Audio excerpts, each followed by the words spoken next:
अब हम किसके सिद्धांत पढ़ रहे हैं? वैगनर का सिद्धांत पढ़ रहे हैं। यानी पहला सिद्धांत किसने दिया? वैगनर ने। किसके बारे में? प्लेट विवर्तनिक सिद्धांत के बारे में। उसका पहला सिद्धांत था महाद्वीपीय विस्थापन सिद्धांत। कौन सा? महाद्वीपीय विस्थापन सिद्धांत। विस्थापन वैसे क्या होता है? जब कोई वस्तु एक जगह से दूसरी जगह जाती है। क्या है? जब कोई वस्तु जैसे यहाँ पे है कोई वस्तु और फिर इधर जाती है, यानी इधर जाती है तो दूसरी जगह जाने, यानी जो परिवर्तन हुआ, क्या हुआ? जो परिवर्तन हुआ एक जगह से दूसरी जाने में, उसको क्या बोलते हैं? विस्थापन बोलते हैं। क्या बोलते हैं? विस्थापन। अब इस सिद्धांत का प्रतिपादक यानी सुझाव या प्रस्तुत किया किसने? वैगनर ने। कब? 1912 में। कब? 1912 में। एक तरह से कहाँ के थे? जर्मन वैज्ञानिक थे। उसके मुख्य विचार क्या थे?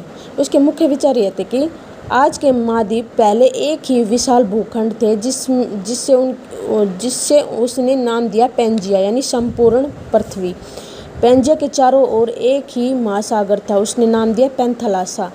समय के साथ यह पैंजिया टूट गया और अलग अलग हिस्सों में क्या हो गया? खिसकता गया। यही हिस्सा आज के महाद्वीप बने, जो आज वर्तमान में महाद्वीप है वे बने। उन्होंने इस साम्य रूप स्थापना जिगसॉ फिट का। पैंजिया टूटना शुरू हुआ कब हुआ था? पैंजिया कब टूटा था? अंतिम ट्रियासिक युग में, यानी मध्य महाकल्प में। ट्रिक कैसे याद रखेंगे? पैंजा ट्री टूट गया। क्या है? पैंजा ट्री टूट गया, दो भागों में बट गया। उत्तर भाग को क्या बोला गया? अंगारा लैंड, और दक्षिणी भाग को बोला गया गोंडवाना लैंड। भारत की जनजाति से याद कर सकते हैं, क्योंकि भारत की जनजाति में सबसे ज़्यादा जनजाति कौन सी रहती है? गोंड, यानी गोंडवाना लैंड। और बीच में जो ये भाग बच गया, बीच में जो ये क्या बन गया हमारा? टेथिस सागर। क्या बन गया? टेथिस सागर। अब अंगारा लैंड किस किस में टूट गया? उत्तरी अमेरिका में, यूरोप में, एशिया में। और गोंडवाना लैंड किस में टूट गया? दक्षिणी अमेरिका में, अफ्रीका में, प्रायद्वीप भारत में, मेडागास्कर में, ऑस्ट्रेलिया में। प्रायद्वीपीय भारत यह उत्तर की ओर प्रभावित हुआ। ट्रिक याद कैसे रखेंगे? कब हुआ था? क्रिटेशियस युग में। कब हुआ था? क्रिटेशियस युग में। याद रखेंगे सारे भाग कट गए। कट से याद रखो क्रिटेशियस। क्या याद रखो? क्रिटेशियस। अब मैं किसके बारे में पढ़ा रही हूँ? वैगनर के अनुसार कारण क्या बताया उसने? गुरुत्वाकर्षण बल, प्लवनशीलता तथा ज्वारीय बल। और उन्होंने प्रमाण अपनी जो इन्होंने थ्योरी दी उसका प्रमाण दिया।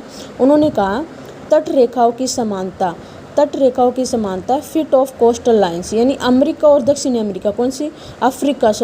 अफ्रीका और दक्षिणी अमेरिका के किनारे ऐसे लगते हैं जैसे पजल के टुकड़े फिट हो जा रहे, जैसे हम जो पजल को जोड़ते हैं क्या वो फिट हो जाते हैं।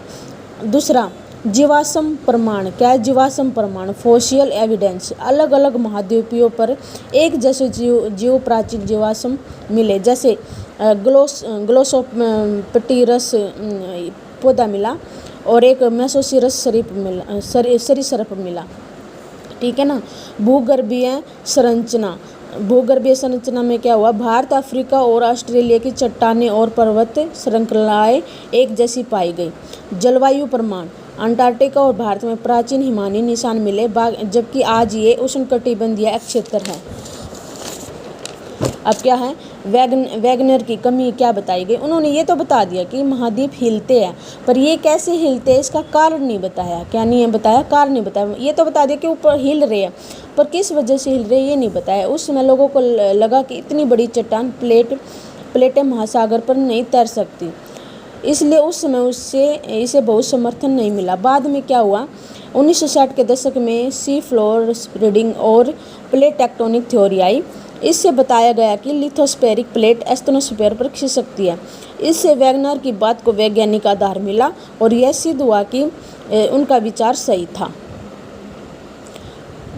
अब हम अगली वीडियो में कौन सा पढ़ेंगे? प्लेट टेक्टोनिक थ्योरी, पूरी डिटेल में आसान भाषा में।